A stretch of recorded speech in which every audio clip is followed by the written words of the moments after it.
আজকের দিনটা ছিল একদম নিজের মতো করে কাটানো একটা পরিপূর্ণ দিন। আর প্রতিটা মুহূর্তই ছিল পরিশ্রম, ভালোবাসা আর এক ধরনের অদ্ভুত শান্তি। হ্যালো এভরিওয়ান, আসসালামু আলাইকুম।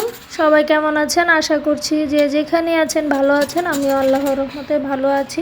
আজকে খুব সকালে উঠে গেলাম আমি, কারণ একটু বাজারে যাব। তো বাজারে যাওয়ার পরে দেখলাম অনেকগুলা টাটকা মাছ। তো মাছগুলো দেখে আমার অনেক ভাল লাগছে। তো আমি রুই মাছ নিয়েছি, একদমই টাটকা ফ্রেশ। তো বাড়ি এসে মাছগুলো আমি নিজের হাতে কাটাকুটি শেষ করলাম। মাছগুলো টাটকা ভাব দেখে মনে হলো আজকে কিছু বিশেষ রান্না না করলে যেন নিজের মনটাই খারাপ হয়ে যাবে। ভাবলাম মাছগুলা দিয়ে আমি কাঁচা মাছের ঝোল করব। আর এই কাঁচা মাছের ঝোলটা কিন্তু একদম টাটকা মাছ দিয়েই ভালো লাগে। তো আমি আজকে কাঁচা মাছের ঝোল করব। শুধু মাছ করলে তো হবে না, সাথে তো আরেকটা কিছু করা লাগবে। তো সেজন্য আমি দুটা বেগুন নিয়ে নিলাম। বেগুনগুলো এত সুন্দর আর চকচকে ছিল যে মনে মনে ঠিক করেই ফেললাম আজকে বেগুন ভাজি অবশ্যই হবে। বাজার থেকে ফিরে প্রথমেই সব কিছু গুছিয়ে নিলাম, তারপর শুরু হলো রান্নার প্রস্তুতি। বেগুনগুলোকে সুন্দর করে পিস করে কেটে আমি পানিতে ভালোভাবে ধুয়ে নিয়েছি, যাতে বেগুনের লাল একটা ভাব থাকে, ওই ভাবটা যেন না লাগে। তো আমি এরপরে লবণ, হলুদ, একটু মরিচ দিয়ে বেগুনগুলোকে মাখিয়ে নিলাম। তারপর ফ্রাই প্যানে তেল দিয়ে তেল গরম হয়ে যাওয়ার পরে আমি বেগুনগুলোকে এক এক করে দিয়ে দিলাম। তো বেগুনগুলোকে মাঝখানে আমি আবার উল্টিয়ে দিয়েছি। তো এখন আমার বেগুন ভাজাগুলো হয়ে গেছে। এর ফাঁকে আমি আবার অন্য কাজগুলো গুছিয়ে নিয়েছি। যে হাঁড়ি পাতিলগুলো ভরে ছিল সেগুলোকেও আমি ধুয়ে নিয়েছি। তো বেগুনটা তো আমার ভাজা হয়ে গেছে। তো আর আমার আগের একটু তরকারিও ছিল, সেটাকেও আমি গরম করে নিয়েছি।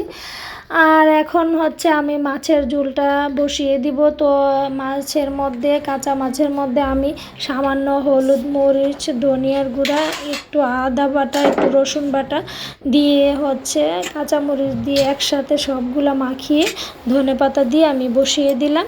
তো এটা বেশি সময় লাগে নাই, 10-15 মিনিটের মধ্যেই হয়ে গেছে।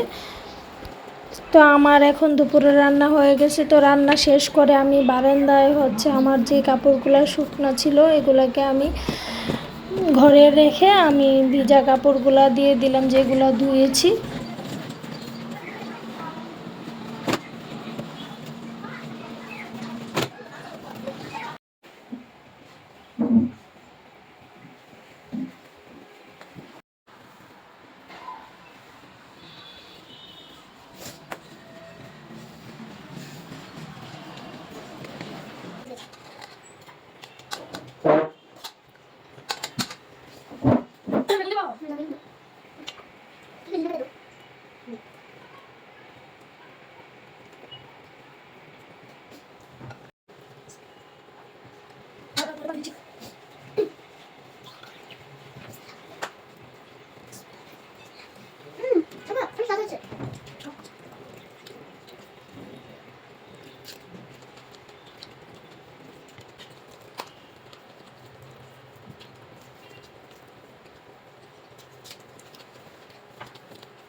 এই তো আজকে দুপুরে আমরা এগুলা দিয়ে খেলাম, বেগুন ভাজা এবং কাঁচা মাছের ঝোল।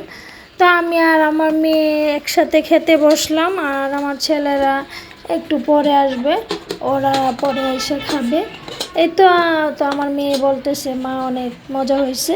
আমার ভিডিওটি যদি কারো কাছে ভালো লেগে থাকে অবশ্যই আমার চ্যানেলটি লাইক, কমেন্ট, শেয়ার করে আমার চ্যানেলটিকে সাবস্ক্রাইব করে দিবেন। তো সবাই ভালো থাকবেন, সুস্থ থাকবেন। আল্লাহ হাফেজ।